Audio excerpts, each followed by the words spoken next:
Peer পদ্ধতি ইসলামী শরীয়ত পরিপন্থী। ডক্টর এনায়েতুল্লাহ আব্বাসী। পিয়ার পদ্ধতিতে সংখ্যানুপাতের ভিত্তিতে পার্লামেন্ট মেম্বার নির্বাচিত হবে, আমি এটার পক্ষে না।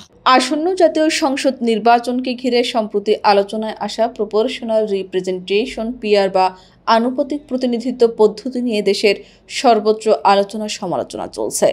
এবার এ বিষয়ে সরাসরি আপত্তি জানালেন বিশিষ্ট আলেম ও বক্তা ডক্টর এনায়েতুল্লাহ আব্বাসী। এক তীব্র ভাষণে তিনি বলেন, এই পদ্ধতি কেবল ইসলাম বিরোধী নয়, বরং এটি পশ্চিমা দর্শনের একটি বিকৃত রাজনৈতিক ধারণা, যা ইসলামী শরীয়তের সম্পূর্ণ বিপরীত। তার এই বক্তব্য ইতোমধ্যে সামাজিক যোগাযোগ মাধ্যমে ব্যাপকভাবে ভাইরাল হয়েছে। রাজনৈতিক বিশ্লেষক, আলেম ওলামা, এমনকি সাধারণ জনগণের একাংশ এতে সমর্থন জানাচ্ছেন। ডক্টর আব্বাসী বলেন, গণতন্ত্র ইসলাম সমর্থন করে না, আর গণতন্ত্রের ভেতরেও আবার এই পিয়ার পদ্ধতি, এটা হলো অন্ধকারের উপর অন্ধকার। তিনি প্রশ্ন তোলেন, যেখানে সংস্কার হবে কোরআন সুন্নাহ অনুযায়ী, সেখানে কিভাবে পশ্চিমাদের তৈরি বিকৃত ধারণা মুসলিম সমাজে প্রবর্তিত হতে পারে। তিনি আরও বলেন, ইসলাম নেতৃত্ব নির্বাচনের ক্ষেত্রে সুস্পষ্ট নির্দেশনা দিয়েছে। নেতা হতে হবে ধার্মিক, আমানতদার, দুর্নীতিমুক্ত, নামাজি ও সুন্নতের অনুসারী।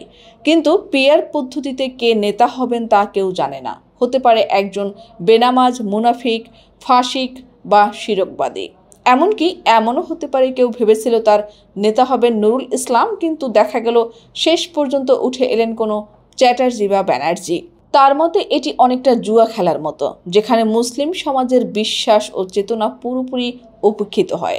ডক্টর আব্বাসী পশ্চিমা সভ্যতাকে ভিত্তিহীন ও ধ্বংসপ্রাপ্ত বলে আখ্যা দিয়ে বলেন, পশ্চিমা আদর্শ দাঁড়িয়ে আছে তিনটি মিথ্যা স্তম্ভের ওপর: ধ্বংসপ্রাপ্ত রোমান সভ্যতা, গ্রিক দার্শনিকদের বিকৃত মতবাদ এবং যুক্তিবাদীদের অবাস্তব দর্শন। এসব ধারণাকে মুসলিম সমাজে চাপিয়ে দেওয়া হচ্ছে, অথচ ইসলামের নিজস্ব পূর্ণাঙ্গ দিক নির্দেশনা রয়েছে। তিনি সতর্ক করে বলেন, মুসলিম সমাজ আজ ভুল পথে পরিচালিত হচ্ছে। রাজনৈতিক নেতৃত্ব থেকে শুরু করে শিক্ষা, সংস্কৃতি ও জীবনধারার প্রতিটি ক্ষেত্রে পশ্চিমাদের অন্ধ অনুকরণ করা হচ্ছে। যারা ইসলামী শরীয়তের বাইরে গিয়ে পশ্চিমা মডেল গ্রহণ করতে চায়, তারা প্রকৃতপক্ষে ইসলাম থেকে দূরে সরে যাচ্ছে। তার মতে পিয়ার পদ্ধতি মুসলিম সমাজে ঢুকলে এর ভয়াবহ প্রভাব পড়বে। মুসলিমদের চিন্তা চেতনা, নেতৃত্ব ব্যবস্থা ও সামাজিক কাঠামো ধর্মহীনতার দিকে ধাবিত হবে। তাই এই পদ্ধতিকে তিনি ইসলামের জন্য একটি হুমকি আখ্যা দেন। ডক্টর আব্বাসীর বক্তব্যে স্পষ্ট যে পিয়ার পদ্ধতি কেবল রাজনৈতিক বিতর্কের বিষয় নয়, এটি ধর্মীয় ও নৈতিক মূল্যবোধের সঙ্গেও সাংঘর্ষিক। তিনি মুসলিম সমাজকে সতর্ক করে বলেন, ইসলাম ছাড়া অন্য কোনো পথ মুসলিমদের মুক্তি আনতে পারে না। পশ্চিমা দর্শনকে গ্রহণ মানে মুসলিম সমাজকে ধ্বংসের পথে ঠেলে দেয়া।